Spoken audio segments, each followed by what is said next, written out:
You ask Tiger to solve. This deals with linear equations with one unknown. The final result is x equals 3. Let's solve it step by step.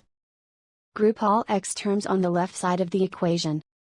Add 2x to both sides. Group like terms.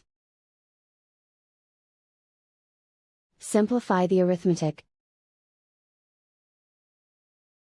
Group like terms. Simplify the arithmetic. Group all constants on the right side of the equation. Add 3 to both sides. Simplify the arithmetic.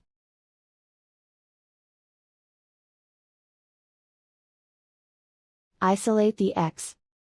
Divide both sides by 4.